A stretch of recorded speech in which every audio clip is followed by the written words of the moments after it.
पुण्य की पूंजी जमा करना, नेक कर्म भी कहते हैं उन्हें। सत्कर्म, श्रेष्ठ कर्म, पुण्य की पूंजी। पुण्य बहुत बड़ा खजाना है। जिसके पास ये खजाना होता है उसका जीवन बहुत सुखी हो जाता है। और जिसके पास पाप का भंडारा ज्यादा है, मैंने यही शब्द बोला है जानबूझ के, क्योंकि इस समय कलयुग में पाप बहुत बढ़ गया है। और सबसे बुरी बात यह है कि जो पाप कर रहे हैं वो बुद्धिमान लोग ये नहीं जानते कि वो पाप कर रहे हैं। स्वार्थ उनकी आंखों पे काली पट्टी बांध देता है।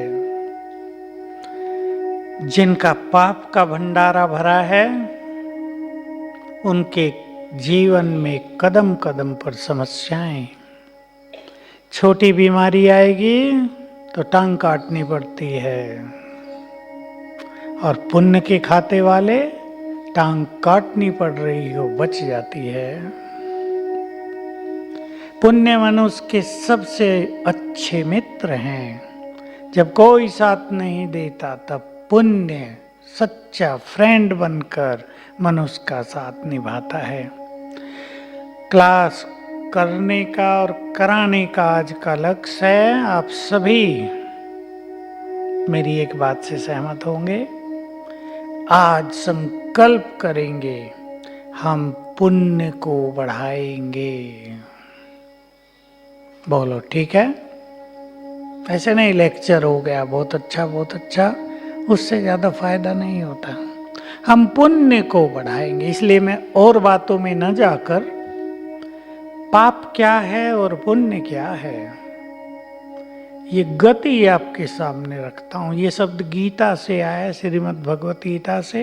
हे अर्जुन, मैं तुम्हें कर्म की हुई ये गति सुनाता हूं, क्योंकि आम व्यक्ति संसार में, आम व्यक्ति तो छोड़ो, जो बुद्धिमान लोग हैं, जो स्कॉलर्स हैं, वो भी उस पाप को नहीं जानते जिस पाप की ओर भगवान ने हमारा ध्यान दे खिंचवाया। और जो ऐसा बड़ा पाप है, सूक्ष्म पाप है, जिसकी वृद्धि आज संसार में चारों ओर दिखाई देती है। पाप के कारण संसार में रोग बहुत बढ़ रहे हैं, और ऐसे रोग बढ़ रहे हैं कि डॉक्टर्स कह देते हैं अब इसका कोई इलाज नहीं। ये भी बहुत बड़ी समस्या आजकल खड़ी होती जा रही है कि बहुत सारी बीमारियों का इलाज ही नहीं है। पहले जिन बीमारियों का इलाज होता था अब दवाई वहाँ काम नहीं करती। हम लोग डॉक्टर से भी चर्चा किया करते हैं, हमारे यहाँ बहुत डॉक्टर्स हैं, कि इसका असली कारण मनुष्य के पाप कर्म हैं। पाप बढ़ा हुआ होता है तो बड़े से बड़े डॉक्टर भी फेल होते हैं। पुण्य बढ़ा हुआ है तो कंपाउंडर ही दवाई दे देगा, बड़ी बीमारी ठीक। मैं अनुभव सुना दूं। एक हमारे यहाँ पंजाब से युवक आता है, अब बहुत बूढ़ा हो गया, मिलिट्री में था, तब की बात है। खून के पेचिश लग गए उसे।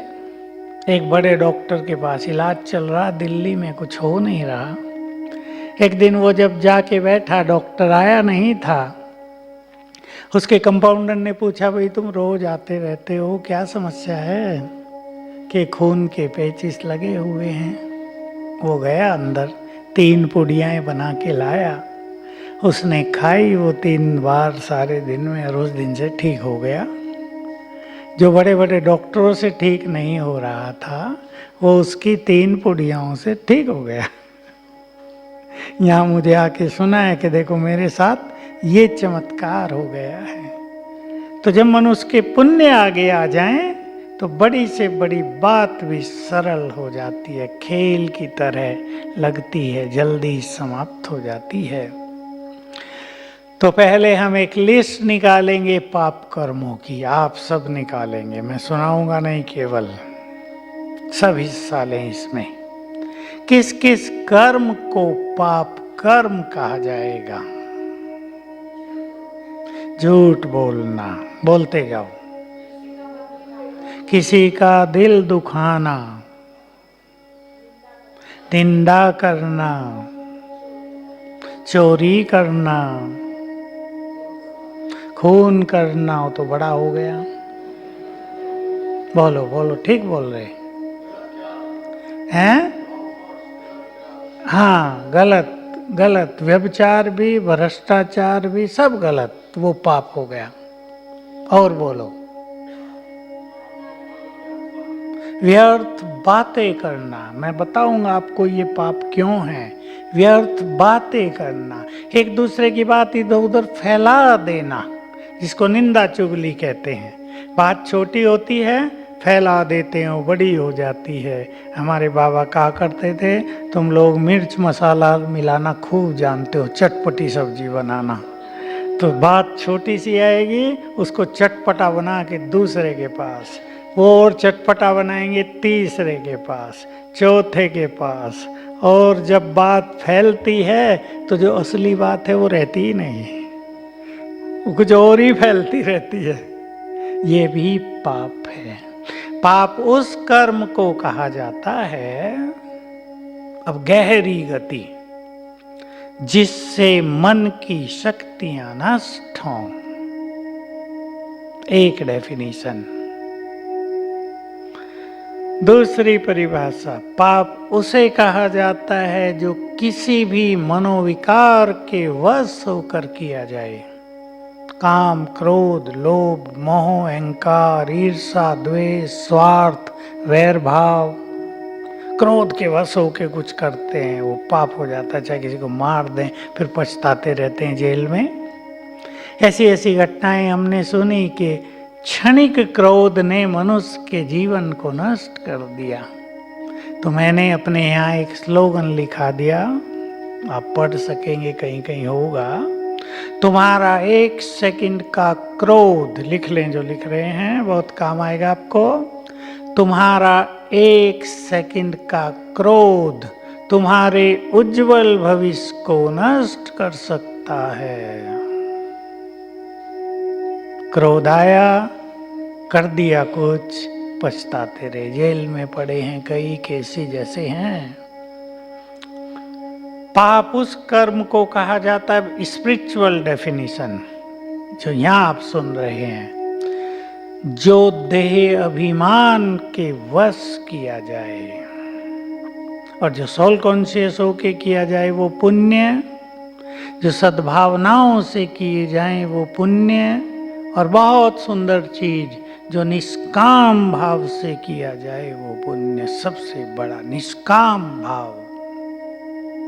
मैं इस जीवन में बचपन से ही श्रीमद् भगवत गीता पढ़ता आता था। मैं 8वीं क्लास में था, खरीद लाया था, हिंदी में मिलती थी, पढ़ता था, उसको बड़ा मजा आता था। समझ में नहीं आती थी कुछ, पर मजा आता था, पढ़ते रहे उसको। 2-4 अध्याय एक साथ बैठ के पढ़ लिए। क्या कहा गया ये कुछ पता नहीं।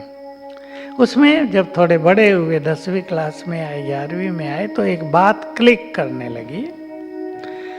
वो बात थी कि हे अर्जुन, कई लोग कहते हैं मैंने ये पुण्य किए हैं, मैंने इतना दान किया है, इतने गरीबों को भोजन खिलाया है, आगे चल के भी मैं इतना दान करूँगा, इतने गरीबों को भोजन खिलाऊंगा, इतने पुण्य कर्म करूँगा। हे अर्जुन, ये कर्म भी रजो प्रधान कर्म हैं, सतो नहीं, फर्स्ट ग्रेड के नहीं, सेकंड ग्रेड के हैं। तो मैं सोचता था फिर फर्स्ट ग्रेड क्या होता है भाई?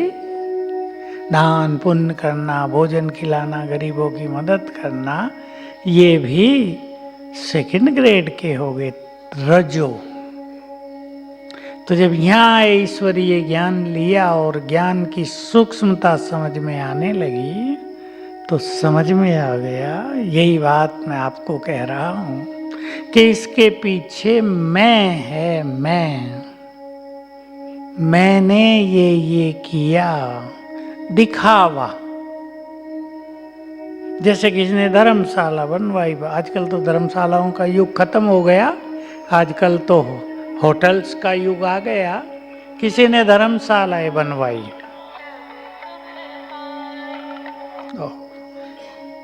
हेलो,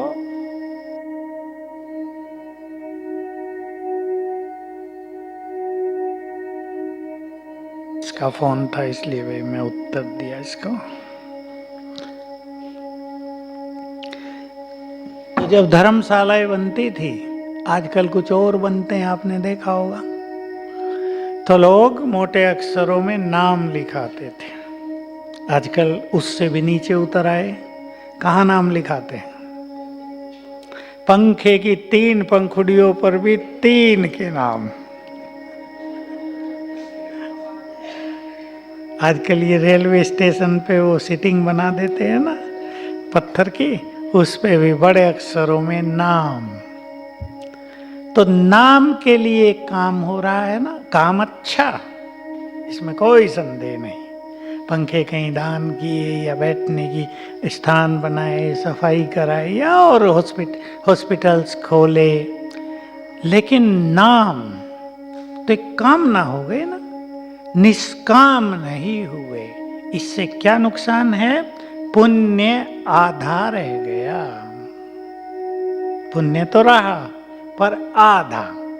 अगर मनुष्य अपने पुण्य का बार बार वर्णन करे, तुम्हें पता है वो जो हॉस्पिटल है वो मैंने बनवाया था, रोज 2-4 को बताए, तो जब तक जीवन पूरा होगा उसका सारा पुण्य खत्म हो गया। कहावत है आपकी मराठी में भी होगी, नेकी कर दरिया में डाल। यह है नेकी का सबसे श्रेष्ठ स्वरूप, कि हम अच्छे काम करें, दूसरों की मदद करें, दूसरों को सुख दें, गरीबों की मदद करें और भूल जाएं, तो उसका सूक्ष्म बल, वो पुण्य का प्रभाव हमारे साथ काम करता रहेगा। चेंज करेंगे जिसके पास भी ऐसा कुछ हो। ये बड़ी सूक्ष्म गति है, बड़े बड़े योगी भी इसमें अटके रहते हैं। मेरा नाम हो जाए, मेरा नाम सबको पता चल जाए, इससे मुक्त होना है। एक छोटी सी कहानी है सन्यासी और शिष्य की। तो शिष्य को ये बहुत इच्छा रहती थी, मेरा नाम सबको पता हो। विद्वान था वो। उसके गुरु ने एक दिन उसको समझाया कि जिसे नाम पता होना चाहिए ऊपर वाले को, उसे पता है, औरों को पता हो इसकी कोई जरूरत नहीं है। औरों को पता होने से ईर्ष्या द्वेष भी तो हो जाएगी, लेकिन उसको पता है तो ब्लेसिंग्स मिलती रहेंगी, दुआएं मिलती रहेंगी। इसलिए हम अपने पुण्य कर्मों के साथ निष्काम कर्म, जिसपे सारी श्रीमद् भगवत गीता लिखी है, आपके पास संत ज्ञानेश्वर की है, ज्ञानेश्वरी, वो सारी निष्काम कर्म योग पर है। विनोबा भावे ने लिखा है, कमेंट्स लिखे हैं गीता पर, सारा निष्काम कर्म योग की चर्चा की है उसने, मैंने पढ़ी थी उनकी। तो हमें निष्काम भाव से कर्म करना चाहिए। देखो, इसको मैं एक प्रैक्टिकल में एक बात आपको सुनाऊं। माँ बाप के 2 बच्चे हैं।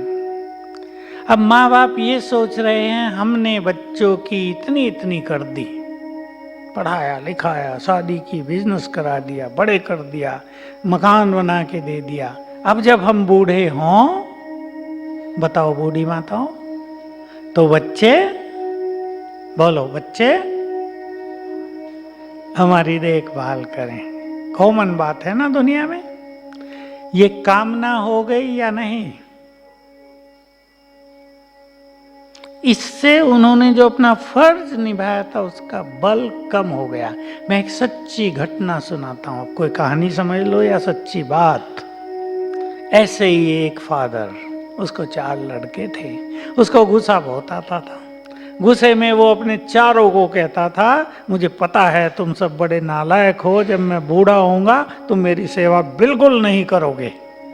वो जब भी गुस्सा आए उनको यही कहे, और वो बेचारे बड़े जेंटिल थे, कहे पापा नहीं, हम आपकी पूरी सेवा करेंगे, आप चिंता ना करो ना। अच्छा, माँ उनकी भक्तिन, वो कहती थी हे प्रभु मैं किसी की सेवा न लूं, मुझे सहज उठा लेना। अब देखो दोनों की इच्छाएं पूर्ण हुई। बाप हॉस्पिटल में गया बीमार होकर, 4 साल हॉस्पिटल में रहा, बच्चों ने पूरी सेवा की। पूछते थे पापा आप हमारी सेवाओं से खुश तो हो? अब पापा क्या कहे, कष्ट बहुत था। सेवाचारों ने खूब की, शरीर छूटा। पापा का शरीर छूटा, कुछ ही दिनों के बाद माँ जो भक्तिन थी रात को सोई, सवेरे उठी नहीं। दोनों की इच्छाएं पूर्ण हो गई।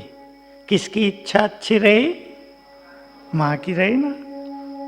हम क्यों ऐसी कामनाएं करें कि हमारे बच्चे हमारी बहुत सेवा करें बुढ़ापे में, माना हम बेकार हो जाएंगे ना। हम सूक्ष्म में ये दुआएं कर रहे हैं भगवान से, हमें सेवा की बहुत जरूरत पड़ जाए, पर हम क्यों नहीं ये संकल्प करें हम किसी की सेवा ना लें, हम अंत तक सेवा करते हुए जाएं संसार से, तो ये इच्छा पूर्ण होगी। देखिए हमारी जो ये इच्छाएं हैं इनका बड़ा प्रभाव है जीवन पर, इसलिए अपनी इच्छाओं पर ध्यान दें। हमारी कहीं गड़बड़ वाली इच्छा तो नहीं है, कोई डर तो नहीं है।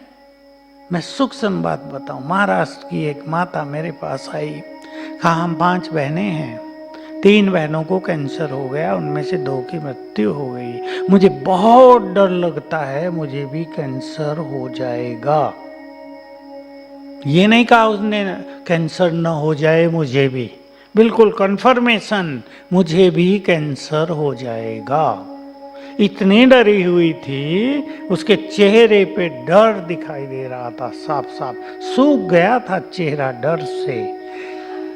मैंने सोचा मुझे इसकी अच्छी मदद करनी चाहिए, बेचारी आई है। मैंने कहा मैं ज़्यादा टाइम तो नहीं दे पाता, पर मैंने उसे टाइम दिया अच्छी तरह से। मैंने कहा तुम्हें किसने बता दिया कि तुम्हें भी हो जाएगा? कहा नहीं 3 को हो गया है ना, 4था नंबर मेरा ही है।